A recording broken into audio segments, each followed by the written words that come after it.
Kenny, we're back again with another edition of the Call Up Podcast, the wrap-up edition this time. I know the last time we spoke, I said I was going to try and do this on a consistent basis, but things happen, life happens, but we're back. I'm joined by my boy Mike from the Wrestling Delorean podcast. What's going on, Mike? What's good, man? I'm glad to be here. Long time coming for sure. So I know. We've been chatting for quite some time. We did a little bit of work with the guys over at the Dirty Heels, and we said we was gonna do some work together, but like I said, life happens, things go on.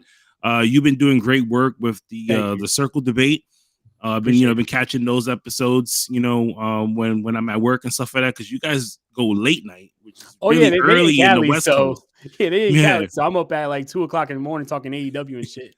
But which is crazy. Yeah, I'll see you guys on at like 1 a.m. I'm like, and then I have to like remember to myself. I'm just like, wait a minute, the rest of the guys are in West Coast time. They're all over there. Yeah. But then you're on East Coast time because we're both from New York. So I'm like, man, this guy, he's up late. Like that's that's dedication. You see the bags. Yeah. So for the people who don't know that's listening to this right now, just give them like a quick description of what the Wrestling DeLorean podcast is and where can they catch it. Most definitely. Wrestling DeLorean podcast is basically my way of going back in time and talk about all the shit that I enjoyed growing up in wrestling. So every Monday I talk about the Monday Night War in order. We rewatch everything on Peacock. So we talk Nitro, we talk Raw, we talk about all the pay-per-views. Wednesdays we do ECW. I see you rocking that ECW shirt. Fucking awesome. Right? Wednesdays we do ECW. Fridays we do TNA. We go back in time to the Asylum years and work our way all the way up. But on every episode, we also talk about modern news, modern wrestling, AEW, WWE, New Japan, Impact Wrestling. So yeah, we have occasional interviews and it's dope. Right now I'm live every Monday, Wednesday, and Friday on the Circle Debate YouTube channel. And also it's on every platform. If you listen to podcasts on whatever platform you're listening, you can find the Wrestling DeLorean podcast. But for sure, we just had our episode 250. So we are still rocking and we got like a lot in the chamber. I got some cool shit coming up. So I'm excited.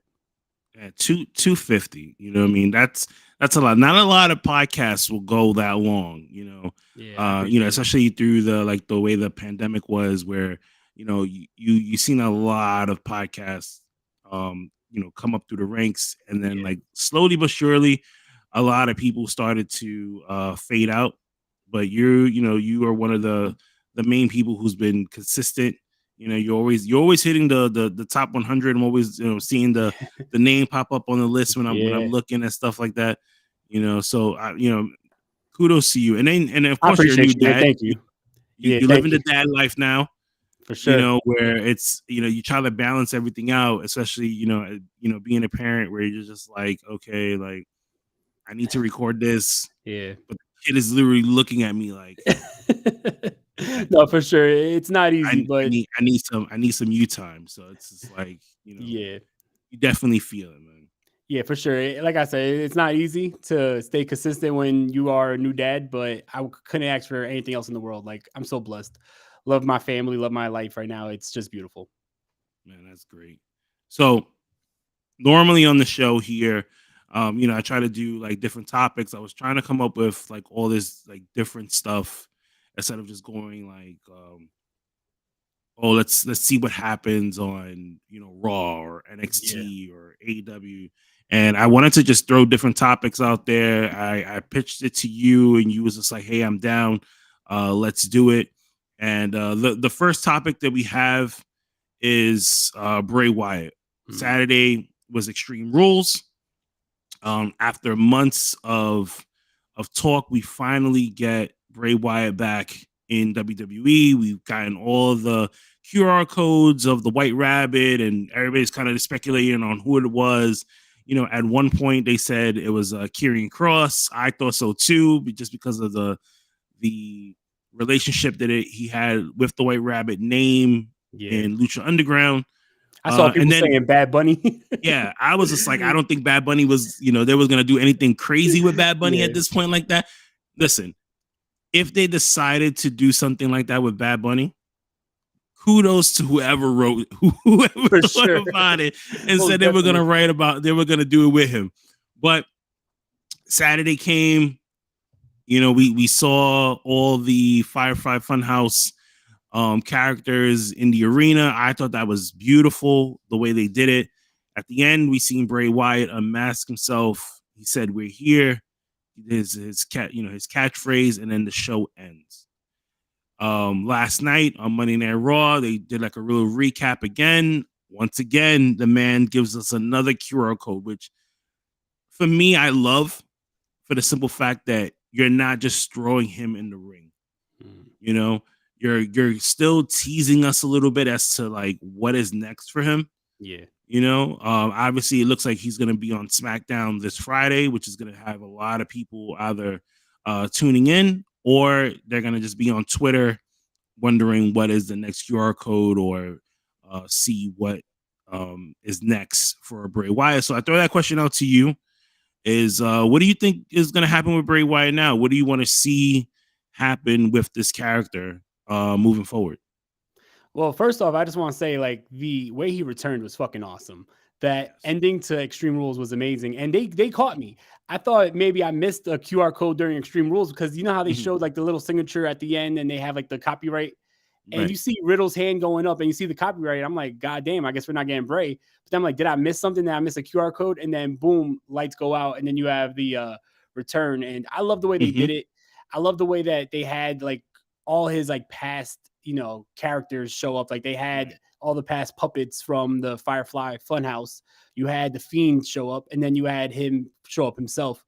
Going forward, I don't know. I think that the way that they did it kind of like showed that he was like killing off all the old characters and he's coming back as something new, right? Mhm.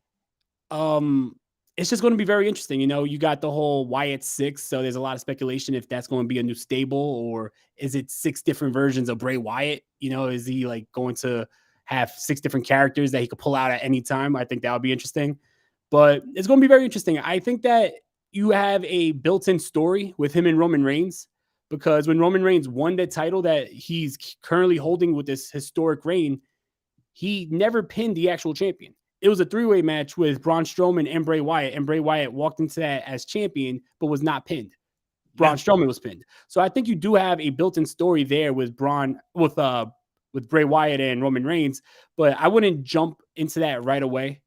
You wouldn't want to like blow that off right away. I think that that's like a WrestleMania quality matchup. Mhm. So I don't know. It's going to be very interesting. They could go anyway with this, and I'm all for it, because right now they're just doing it perfectly. I love the whole QR code stuff. I like when they make you work for to figure out what's going on. It's Mhm. not just like in your face. It's not just like a vignette. Like they're making you work for it. There's a couple times where I paused the TV to catch that QR code and I didn't pause it right. It's a little blurry. It doesn't pick up, so I have to pause it a couple times. So yeah, like I love that. Like they're making me work for it. But as for Bray, like they could go anywhere with him right now, and I think that the people are going to be behind it. I'm going to be behind it, and sky's the limit. Especially if he has his own little click with him with the Wyatt Six. Yeah, I was really happy with the way they had the interactions with people. It wasn't, like you said, it wasn't just a vignette. You know what I mean?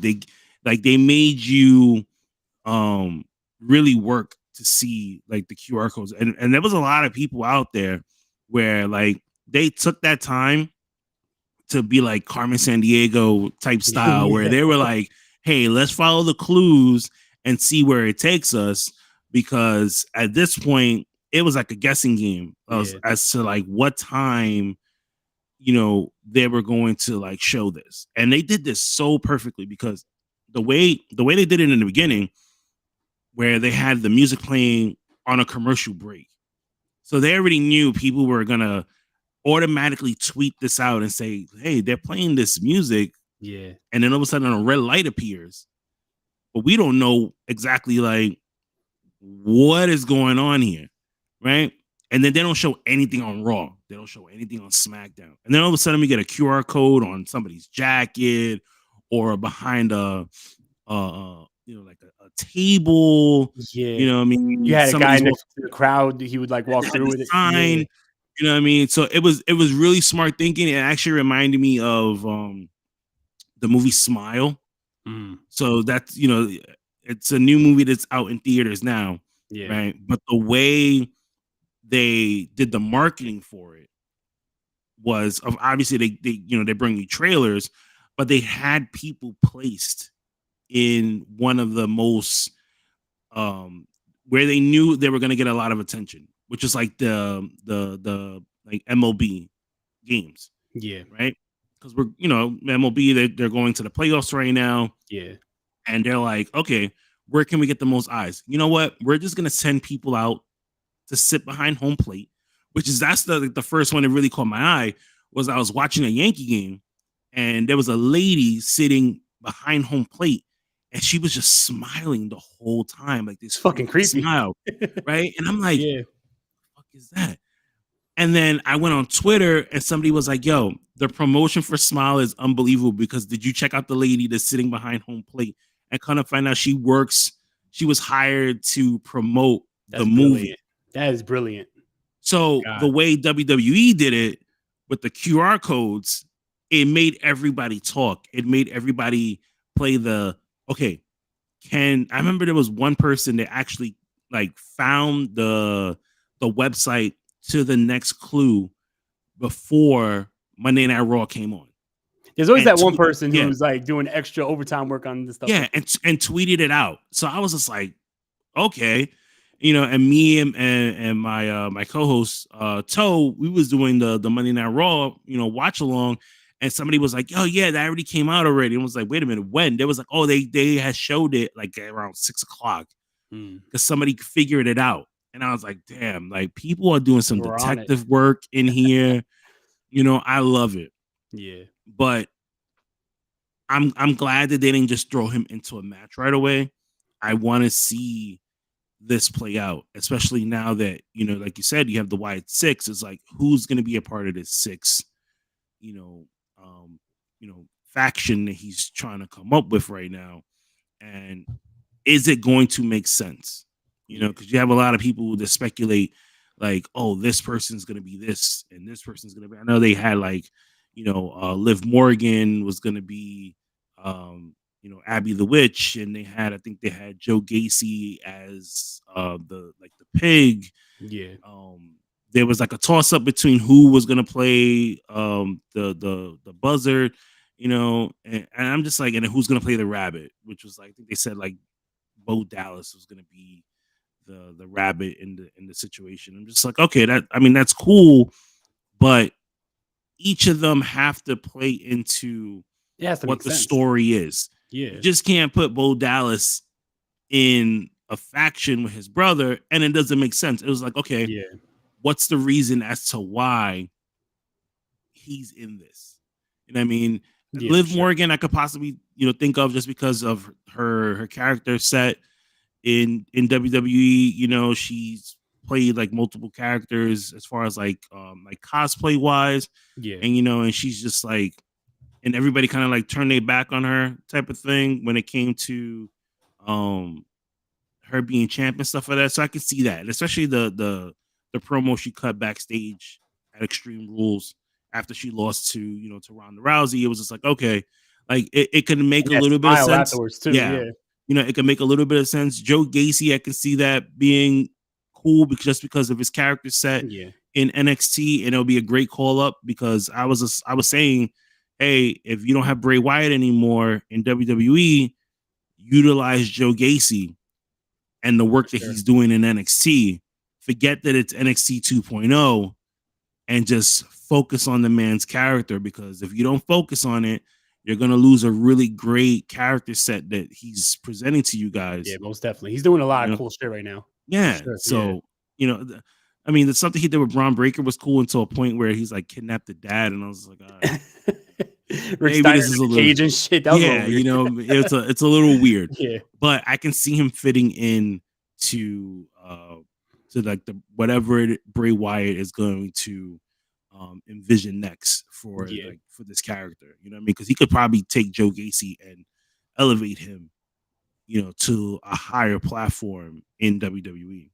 Yeah, I also see a lot of people bringing up names that I don't think would fit, like Grayson Waller. Yeah.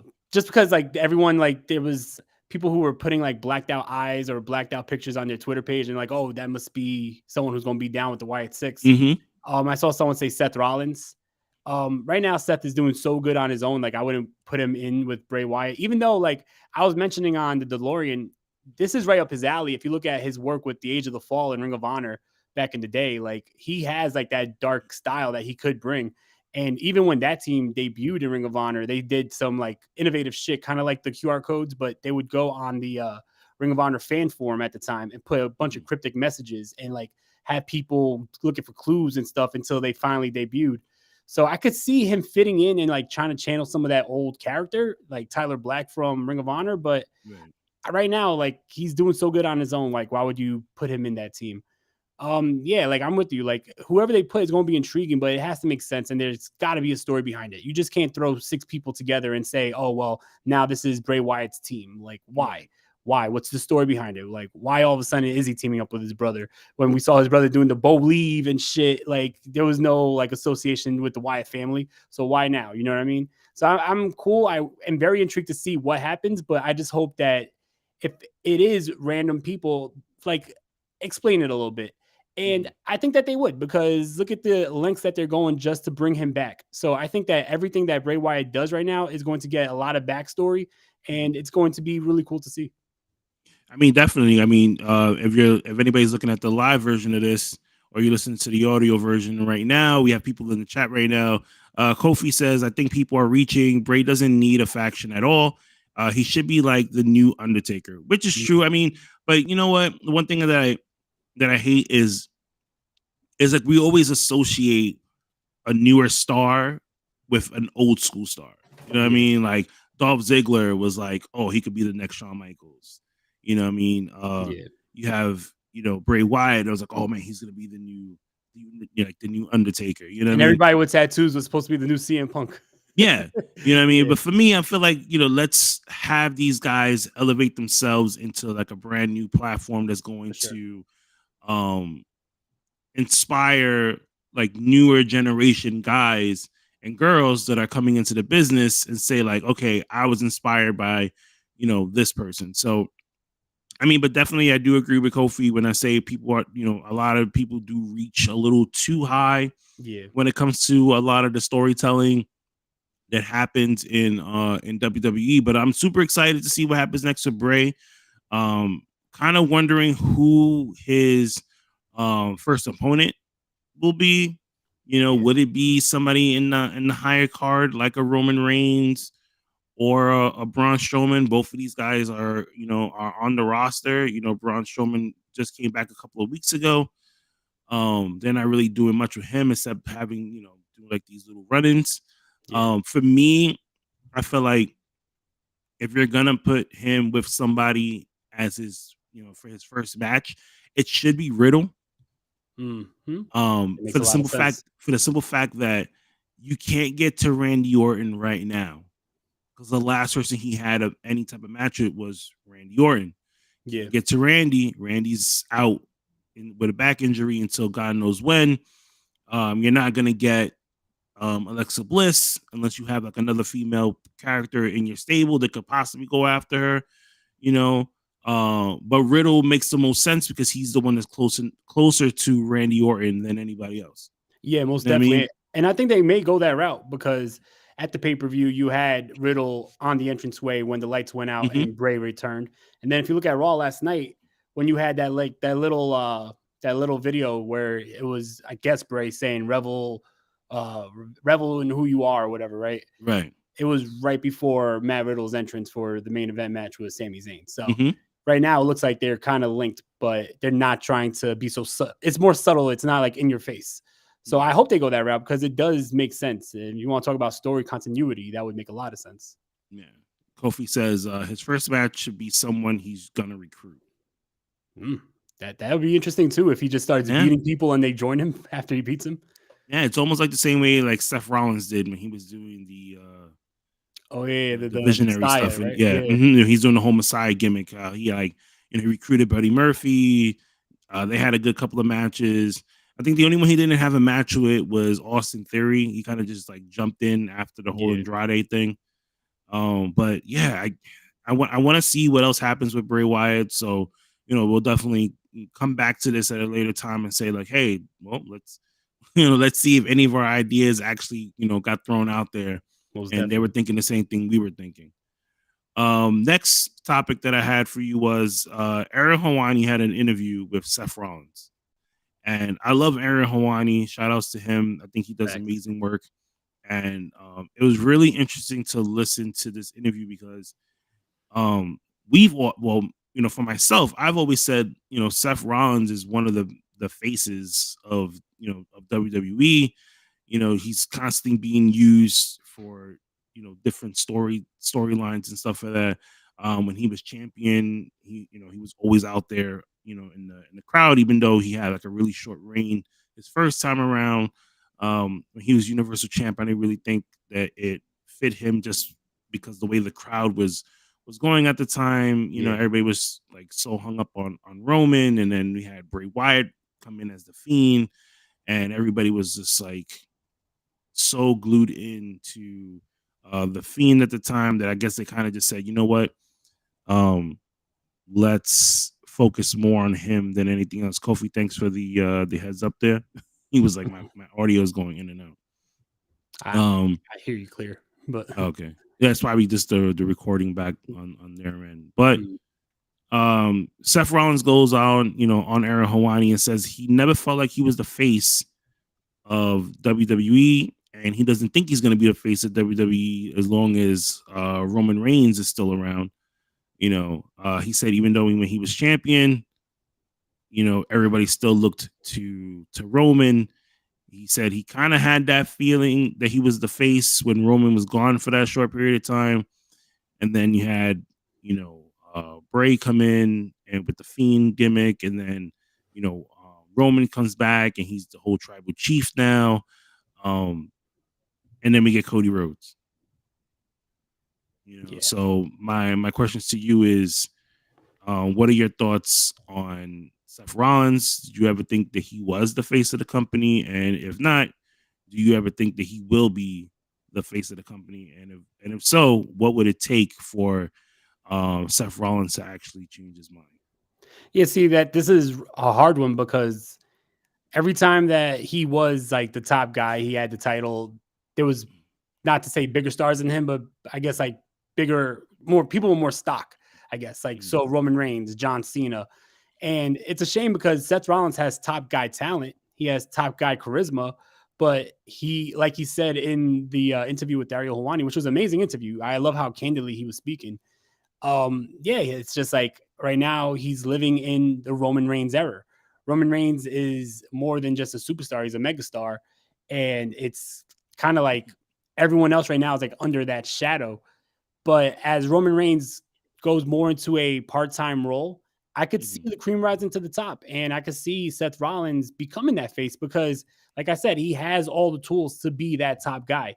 He's always the guy, like for the last year, he's been the guy who's been elevating people or just taking wrestlers to the next level, such as Riddle, such as Cody Rhodes. He made Cody Rhodes more legit when he came back to the WWE because if he wasn't watching AEW or the Indies, when Cody Rhodes comes back, you remember Stardust. You don't know this whole American Nightmare character. So he was able to make him elevated on the roster. So, I mean, first of all, him winning the title last night, I thought that was a nice, like, little gift to him because he well-deserved because of the year he's having. But for sure, I mean, it's just hard because of all the other talent that's on that roster and all the big names that's on that roster. But I feel like if you want to talk about workhorses, he's the top guy. If you want to talk about charisma, he's the top guy. You want to talk about just like going in there every single night and putting on a fucking banger, he's the top guy. Like right now, people don't mention Seth Rollins when they're talking about best in the world. There's always, Okada, Kenny Omega, Bryan Danielson. And no disrespect to any of those guys. They all are like in that like category and they're all on that list. But Seth Rollins has been going for a long time and at a top level. I like how he also mentioned in that interview about it was kind of like the same thing in Ring of Honor. When he was the top guy, everybody was talking about Nigel and everybody was talking about Danielson and then everybody was talking about Aries. It's like, but Tyler Black was the one who was having the best match of the night. Yep. Like, so it's hard. I can only imagine how hard it would be to be the best at what you do, but always overshadowed by a bigger star. And I don't know. I do feel like as long as Roman Reigns is around as much as he is around, he's always going to overshadow Seth Rollins. And that's a shame because Seth Rollins does have the talent to be the number one guy. So let me ask you this. There's been talks of Roman taking some time off, most likely after WrestleMania.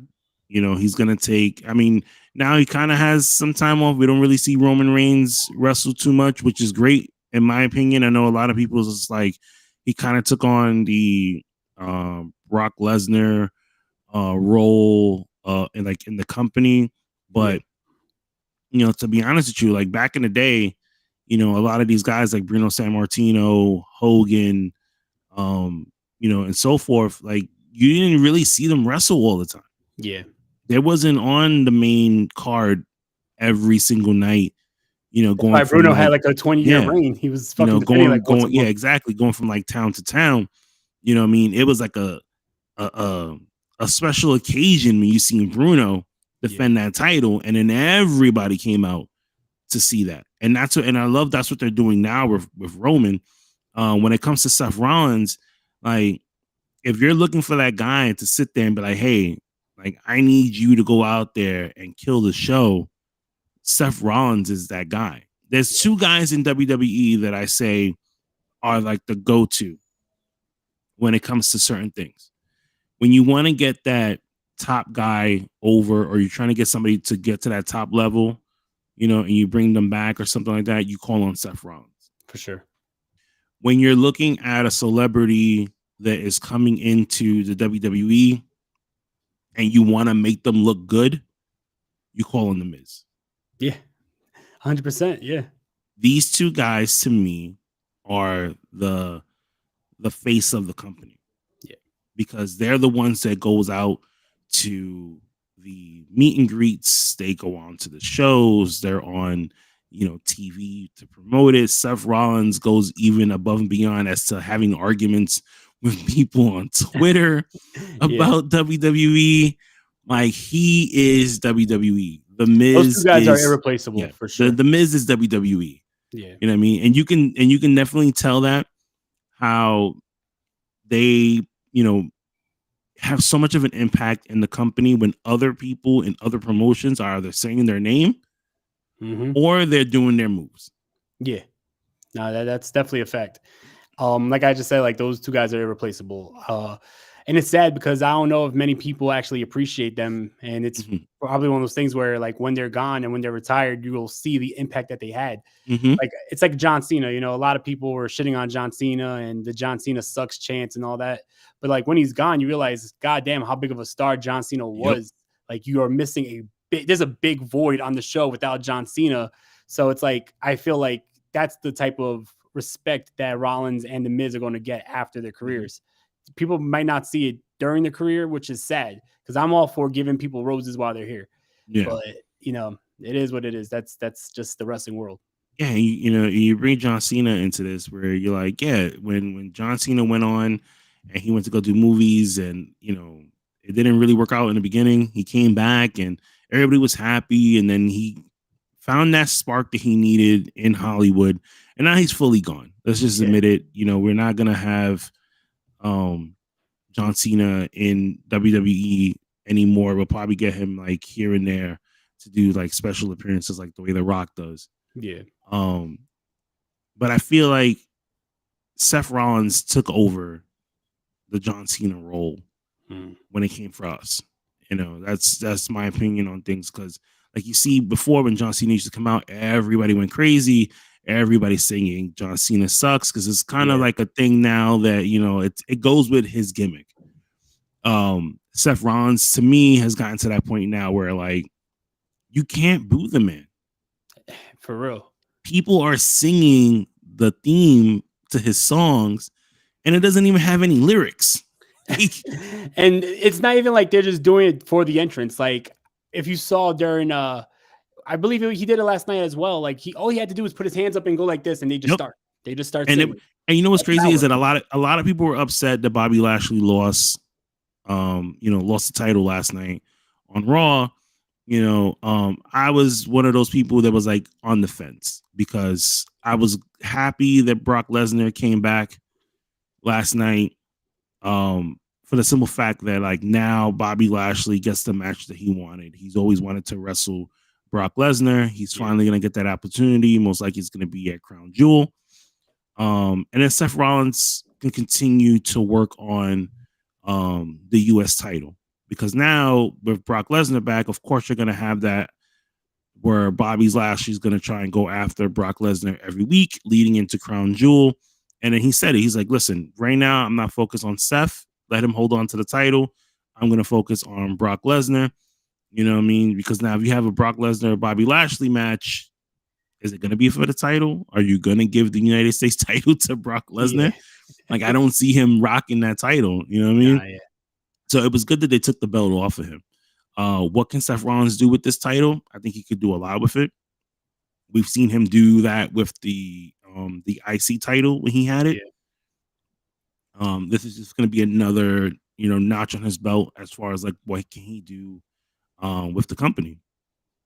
No, yeah, for sure. I mean, he's definitely going to make that a workhorse title. Bobby Lashley had a great title reign, but I think that with Seth Rollins, you're going to have a really cool like title reign, a lot of cool matches, a lot of cool opponents for him. And yeah, I totally agree. Like if you're going to go down the route of Brock versus Bobby, like you said, I can't see that being for the US champion. Because if Bobby Lashley loses that to Brock Lesnar, then we're not going to see the United States champion, the world champion, or the US champion for many shows on the what's called calendar year. So I think it's the right move to make. And also, like I said earlier, I think that it's cool that they did reward Seth Rollins for losing a lot of the major feuds he had this year and putting guys over. He definitely deserved a title run because I believe they said it was like a 2-year drought that he had without gold. He was losing a lot of matches, especially when Cody came back. He had the feud with Cody. Like people only saw the feuds that he had on TV. Yeah, with Cody, and he was losing. But imagine now you're going on the road and you're doing 3 shows a week and you're losing every single night. Yeah, you gotta give some type of reward to someone like that, especially you gotta give him something for sure. Throw him a bone.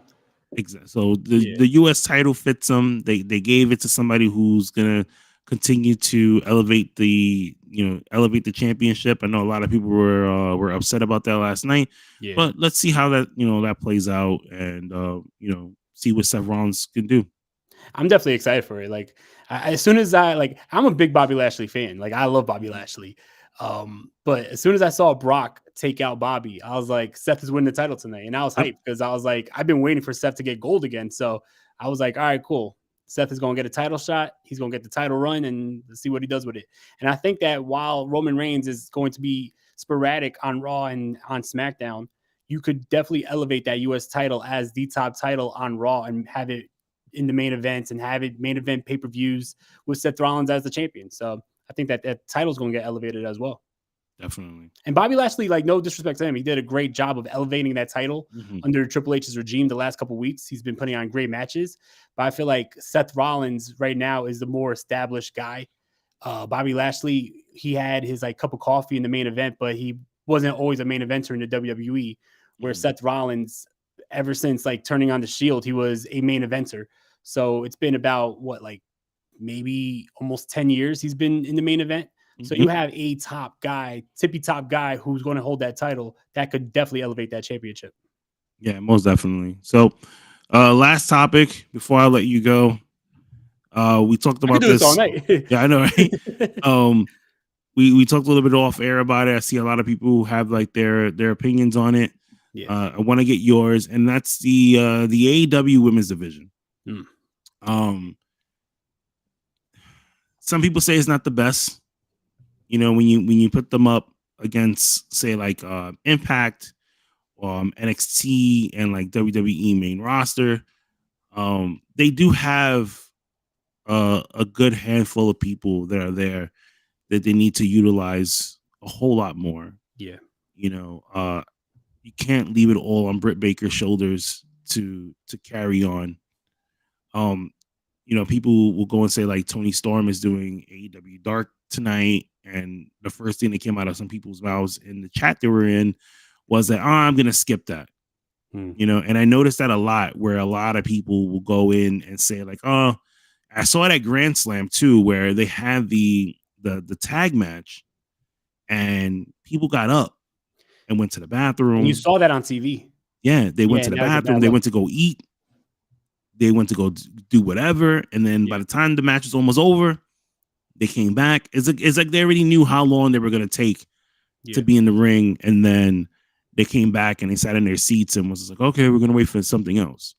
Like, what do you feel is missing from the women's division in AEW that's going to keep people in their seats, that's going to give them more matches on Dynamite and Rampage? Well, in my opinion, I've been saying this for a while. I think the women's division is great. I think that they have enough stars to really have a solid division. I think that the fault lays on Tony Khan, and it just lays on how the women are booked. You have maybe one segment per Dynamite on the women, and that's not working because you have two main women's titles. You have the TBS title and you have the women's world title. People like Jade Cargill is a fucking star. Like, her promos are amazing. I know a lot of people are like, oh, she's green, but she's money. Like, listen to her on the mic. She is money. You have a lot of talent. You have Tony Storm. You have Britt Baker, who's a homegrown megastar for them now. You have a lot of talent, but you don't give them opportunities. You don't give them opportunities on the mic. You don't give them opportunities to have multiple matches, and that's what's hurting them. If you have all the talent in the world and they're never showcased, then who cares? And that's the problem, not just with the women's division, but I think with a lot of AEW's problems come from they have way too much fucking talent. But if you start building stories outside of just the fucking women's title, and that's another problem too, there's no stories behind them. The last couple times Tony Storm defended her title, and also before that when Thunder Rosa was defending her title, the story surrounding the championship was, I want a title shot. Yeah, that was it. Yeah, like, what the fuck? Like, where's the stories? Like, where's the reason to care? I believe before Thunder Rosa's injury, Tony Storm and Thunder Rosa was a tag team, and then Tony Storm says, I want a title shot. She said, I'll think about it. And then she's like, all right, we'll do it. Like, that's literally the story going into the fucking pay-per-view. Yeah, like, that it didn't make any sense to me, especially with, like, when Chris Statlander got hurt. Yeah. Because, from reading, like, reports like on Fightful and Wrestling Inc., like, Chris Statlander was supposed to be the next one up for a title shot. She was, and that was one of the main reasons why they had Tony Storm and Thunder Rosa become a tag team, because Tony Storm was like second in line for a title shot, but Chris Statlander was first, and then she got injured, and then they kind of just bumped up Tony Storm, and it was like, oh, well, you guys are gonna fight each other for the title, and it was just like. But still, it's like there's no creativity behind any of the decisions made for the women. And you have so many creative minds back there. You have William Regal, you have Chris Jericho, you have Dean Malenko, you have all these creative minds, and they're not utilized, I feel, because I doubt when you talk to any of the legends that are backstage in AEW, they say, oh, well, a great story for the women's division would be, hey, I want a title shot. And you just say, I'll think about it. And then the next week it's booked. Like, and that's the thing is, like, when you have one segment a show and that's the segment, then how could you expect people to care? Like, you have so much talent. Just put these women in intriguing stories and give them more time. Give them more of an opportunity. Have Jade Cargill on TBS every week defending that title because she's the TBS champion. I always said, like, not to bring like the men into this because it's about the women, but like, I always thought it was stupid that you have Wardlow defending his TNT title on Dynamite and never defending it on TNT on Rampage. Like, you should have Wardlow defending it every Rampage on TNT, and you should have Jade Cargill defending her TBS champion every fucking Dynamite on TBS. It makes sense. Yeah, you're right. It does make sense. Like, yeah, you could have built in two segments right there, two storylines already built into the show with a Jade Cargill feud and a Tony Storm feud. But it's like they pick and choose who are they going to like promote that one week, whether it's the TBS champion or the women's champion. And then when they do, it's a brief segment, barely any heat, barely any story, no creativity. Just basically, I'm a better wrestler than you. I'm on the rankings. I'm ranked number one. And I feel like that's another story too. I feel like those rankings are just an excuse to give weak stories. Like, when you are like when you have like writer's block and you don't have a story in mind, you could just go back to the rankings. Like, oh, I'm ranked next, so that's why we'll do it. And it's a piss poor way to just promote. I feel like I really feel like they shouldn't have women on the fucking show if you're not going to value the women you have. Like, just make it an all men show. Like that's the biggest problem I feel with AEW. Besides all the backstage drama and the high school bullshit that they have, I think the biggest fucking issue is they do not promote their women. They do not showcase their women, and they don't elevate anybody because there's nothing to elevate if you have 10 minutes on a fucking 3-hour week. And that's even 10 minutes at best. If they're gonna give them, 10 minutes. I know, Dave is in the chat. He said, injuries plague a lot of potential storylines. There are only so much that they can do, which is true. I've said it time and time again, and I think now, AEW and like Tony Khan, he's starting to realize the same thing, and he's starting to pick and choose who can do what. Because I've seen like Jon Moxley just signed a new deal with AEW, and he's no longer able to do things with GCW. Yeah. Which is smart, because if you look at GCW's track record when it comes to matches, somebody can get hurt. We've seen it. His match, not this matchup with Nick Gage from this past weekend, but the previous one from earlier in the year. God, Moxley was bleeding buckets all over. Like, God forbid he really gets hurt and then can't be on AEW. You're $1 million wrestler. Exactly. Now you don't have a champion, and then you got to get another interim champion to come in and do whatever it is you need him to do. But for like the women, you talked about Jade Cargill. She's like the female Goldberg right now. Like, utilize her in that way. Take all the women that you were going to have on AEW Dark, and week by week, every single Friday, you have them come in and you have them face Jade Cargill. Yeah. Have her go through everybody. That's exactly what Eric Bischoff and WCW did every single week. It didn't matter who was in the ring with Goldberg. You just wanted to see this man smash his head on the door, be walked out by security, which was, to me, I think it was more of they were protecting whoever was trying to come after him rather than protect him type of thing. Because, Goldberg was a crazy guy, and he just went out there. It didn't matter if it was 2 minutes, 1 minute, couple of seconds, because we've seen some of those too where like the bell rang, he speared him, jackhammer, it was done. Yeah, the match wasn't the draw. He was the draw. Yeah. And I think that's what they need to do. That's one storyline right there that you can build with Jade, is have her be that female Goldberg of AEW. Have her come out with the baddies every week, and she cuts a promo on Dynamite, and they're like, okay, I want to see who's going to step up next.